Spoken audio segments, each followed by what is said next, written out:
How many people here are bionic? Yes. Yeah. Wonderful. And how many people are not prepared to admit they're bionic? Yeah. You see, New Zealanders are under stress. The hospitals are full of people getting older, all looking for a pill.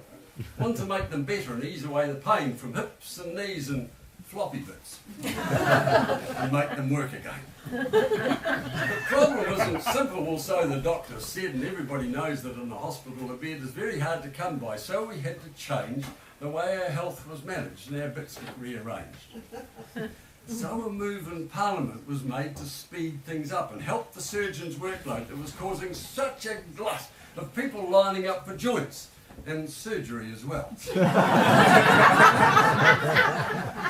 Inflated by intolerance of pain caused by the swell of promises all made by politicians who campaigned on making changes because they wanted to slow down immigration and stop the surgeons who were coming in from overseas. And something else they'd do was form a coalition with the Greens who wanted more changes made to legalise the marijuana law.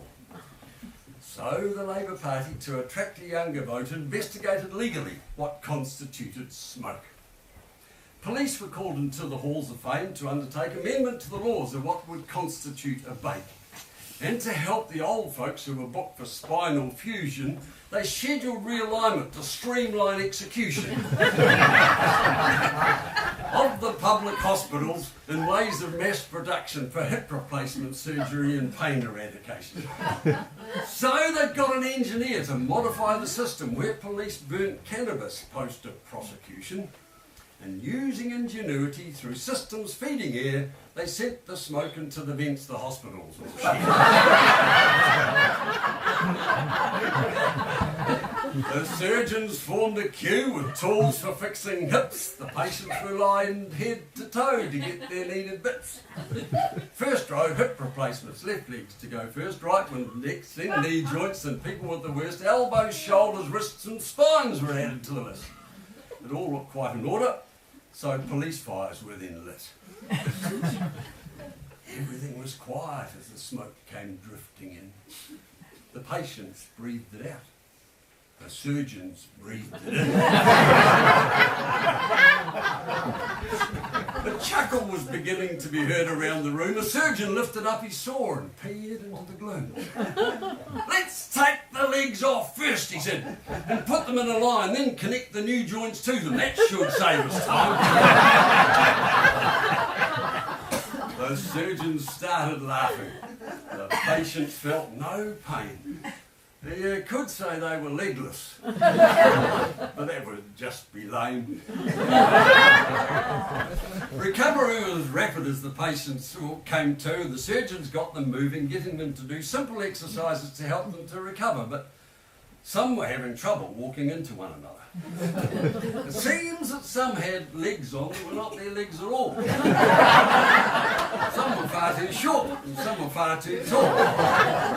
One bloke had two right legs and another had two left, and one girl had one fitted that left her most bereft.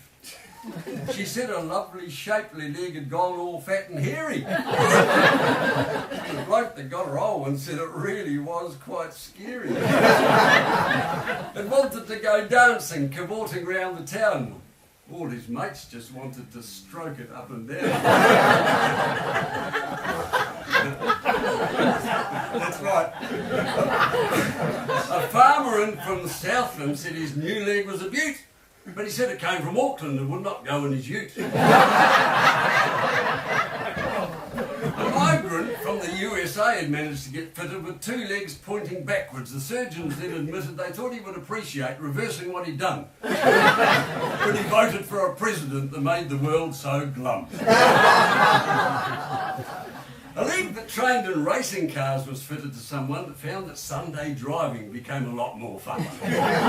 His new leg found the throttle and wouldn't let him stop, just get pushing harder, so he told the cop, who clocked him at 100 in the 50 kp zone.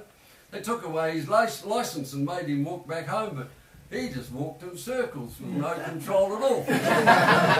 Things got worse on Saturday at the local hall.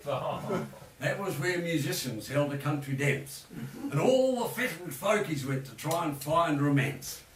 They all lined up in circles and someone played a tune, and to a well-known caller they danced around the room. Put your left foot forward to the dance. And 50 wanton hip joints all started to advance. Do-si-do your partner, he cried, but all in vain. His legs became contorted when he cried out, left again. A pensioner with one leg that was made for rock and roll broke into a new rhythm that was meant for King Creole. A sexy jerk and hip swing that it had just created with forward thrusting backflip became so dislocated the leg just like a chopper tried to strip the willow, causing so much havoc that it flattened one poor fellow. Then the music changed, but the joints all took control, bumped and ground and did the splits, reinventing soul. The caller yelled, but all in vain. Now step out to the right, as jointly the bionics all sashayed into the night. The waltz became a mosh pit when the caller tried to rap. The foxtrot and gay Gordons couldn't cope with that. The bird dance and the polka didn't have a chance, because all the joints they knew they'd created a new dance. Free from pain and mobile, they all stepped in a line, and with the band now pumping and everyone in time, the new joints knew they'd done it, and now they couldn't stop. The new dance they'd created that we now call hip-hop.